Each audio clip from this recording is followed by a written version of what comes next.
Good afternoon. My name is Bryce Jackson. This video is for Foundations of Cybersecurity. I'm going to be giving a brief overview of some recent research on operational technology cybersecurity and its implications regarding Air Force DoD mission assurance.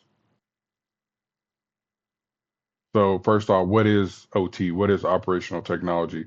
So operational technology refers to systems that directly control physical infrastructure. OT, operational technology, impacts real world operations, power, fuel, environmental systems that support mission execution, whatever that may be for your organization. An easy way to think about it is the difference between IT and OT is IT systems, they manage information, email, files, databases, where your focus is protecting the confidentiality, integrity, and availability of those systems and that data. Whereas with OT systems, they control physical processes, power, fuel, HVAC equipment, things like that, where your focus shifts to safety, uptime, and mission continuity. So, why does OT security matter to anybody, or why does it matter to the Air Force in particular? Well, OT systems are part of a critical infrastructure. Disruption here doesn't just affect data, it can stop operations altogether, it can degrade readiness, and it can also impact safety. So, uh, some of the biggest risk that I've seen from these research papers that I'm going to be going over is uh, the IT OT convergence, where these worlds meet.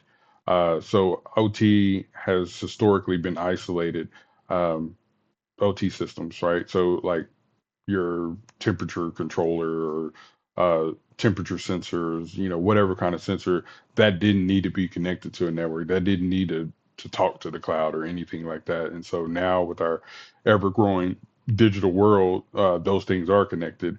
And so that introduces vulnerability, attack surfaces. It broadens it widens that attack surfaces for bad guys.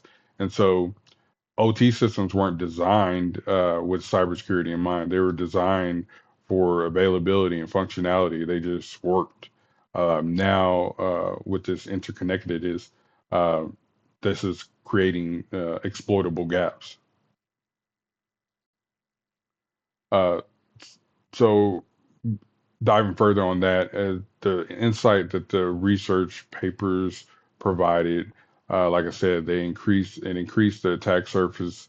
Um, it showcased that normal security controls aren't sufficient. You can't just slap what you did in these purely IT environments onto OT environments and think that you're okay. And also it shined a light on how many legacy systems are still out there that remain unpatched, and how some of that risk has to be, can't be mitigated. It has to be just assumed. The first study, titled Critical Infrastructure OT Security 2025. It was just a basic overview, but I think it's a good read for somebody trying to brush up and trying to get familiar with OT cybersecurity. So it goes over some of the more of the basic um, things you could do to secure OT, and what's being done to secure OT environments in this day and age. And so your normal things, segmentation, uh, where you can controlling the communication uh, all together, and then multi-layer defense. Uh, Study number two is a little bit more in depth, and provided some, uh, information that I wasn't privy to before. And so that study provided a look at real world OT exposure, where researchers identified over 68,000 internet facing OT devices globally, with a lot of them being in North America and Europe. Many of those systems are running outdated firmware with known vulnerabilities.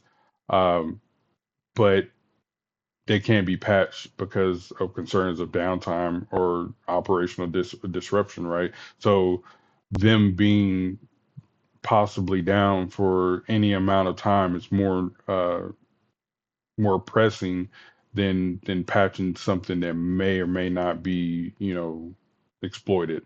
That's how these systems, just some of these systems, some of these legacy systems work, and because of the way that they were designed.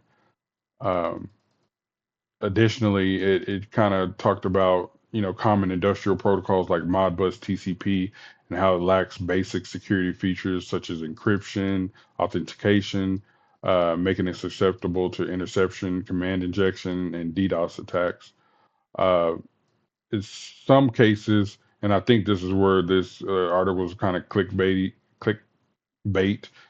is because it it kind of talked about these devices as if they were publicly accessible, like I can go in, access, and get in there me personally, and jack around with things. But what it was really getting at is that uh, this information about these OT systems, the firmware versions and configuration data, all the model type, manufacturer name, a lot of that stuff is publicly accessible, and so that's still a problem because you're doing half of the work for the bad guy, right? You're giving him a leg up basically because you're telling him this is what I'm running. And so, like I said, half the work's done. Now all that bad actor has to do is, find publicly accessible vulnerabilities for your publicly accessible information that's provided on the internet of what you're using. And so that was kind of eye opening. Um, Study number three, you can't, I included this paper because you can't have a conversation about technology or cybersecurity without mentioning AI. That's just the way things are right now. And so, research from this paper focused on some competition that showed that AI can match or exceed human teams in early incident response, particularly in areas like network forensics and malware analysis, right? So, stuff that we know, like it's being used as a tool, and it's great, and it's worth its weight in certain use cases. Uh, Particularly for me, in my opinion, where I disagree is in some OT systems, AI has absolutely no use case and absolutely no business being introduced into some systems, a lot of systems. That, in my opinion. So, study for OT penetration testing challenges, and I included this one because another one that I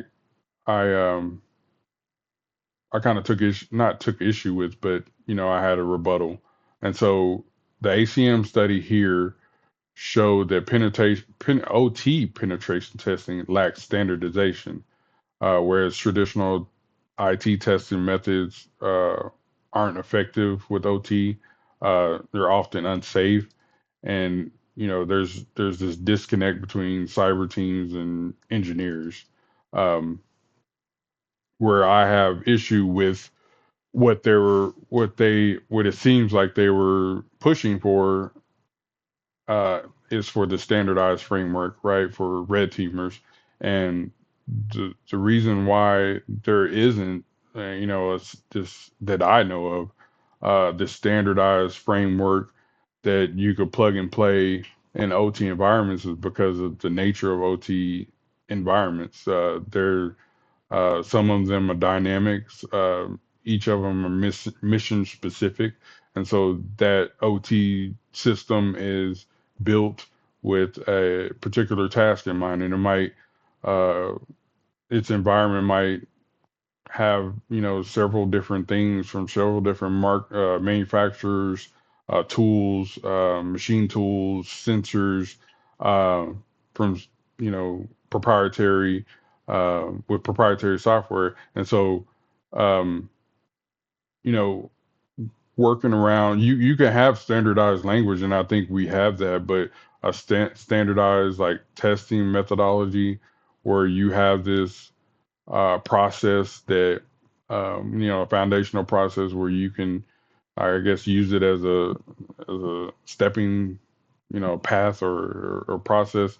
I don't I personally I don't see that, and that's some more research that I would do concerning this particular paper, is because I don't see what they were getting at, and I don't I haven't personally heard of where this could even be pushed forward. All in all, after reading all the research papers, um, I've personally come to the conclusion that there there needs to be a collective shift in mindset and an approach when it comes to OT systems. Um, OT systems are very mission specific. Um, Safety and uptime overtake any and everything else. Like you getting in there poking around, it's important in IT systems to uh, to find out, before to get there before the bad guy gets there. These OT systems are a little bit different, and they're going to take a different type of mindset and a different type of approach to conquer and stay ahead of things. Um, Most of these standardized IT penetration methods would create more risk in these environments than maybe they would be worth. And that, again, is my opinion, disrupting live systems that could impact safety immediately. Um, uh, that's something that needs to be studied more. And the best thing that I could come up with is this hybrid security model, right? Where you're using the frameworks and these controls, these known controls, to take care of the low hanging fruit, and and and and and knock that out, and where you don't have to worry about that, and then on top of that, apply adaptive specific, system specific, mission specific testing on your environment, and then focus on adversary behavior and mission impact. So basically, what would a bad actor benefit from attacking my infrastructure? Is it downtime?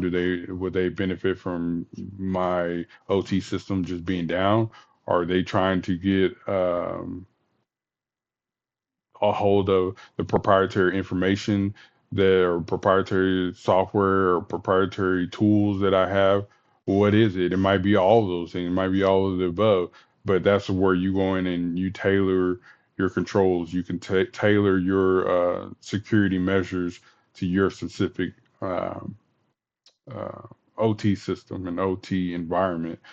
So you're not getting stuck on this, I got this, I'm doing my checkbox, and I, did this, and that. I should be good. You really have to buckle down, and that's what most of this research highlighted for me. Some of the actionable items: enforce IT OT segmentation where you can, right? Where if that sensor doesn't need to be connected to the internet, or don't connect it to the internet. Implement real time monitoring. Invest in AI assisted detection when necessary and when you can. I personally don't think it's a good idea to introduce AI where you don't have to, where it can help you, uh, where it can speed things up and do that real time threat hunting and real time, incident response, uh, things that you need done. Absolutely. And then shift to more mission informed risk assessments. So basically, like I said, um, just knowing what your mission is, what the mission is of the OT system um, that you're working with, and know what risks are there, and so you can better defend your environment. Some of the takeaways: the biggest one is OT security equals mission assurance, right? So the mission can't go on. The mission, whatever your mission is, doesn't have to be a government military thing. Whatever your objective is, it cannot be, you cannot, can be, you can't assure it without the security of your operational technology and the things that make the thing work. And then also the IT centric models are insufficient when it comes to OT environments. You can't slap IT uh, frameworks and processes and just slap it onto OT environments and expect it to work. There's some tailoring that needs to be done, and some critical thinking. And then also, like, in lieu of that, or in addition to that, adaptive mission focused defense is required. And that's been my presentation. I thank you for your time.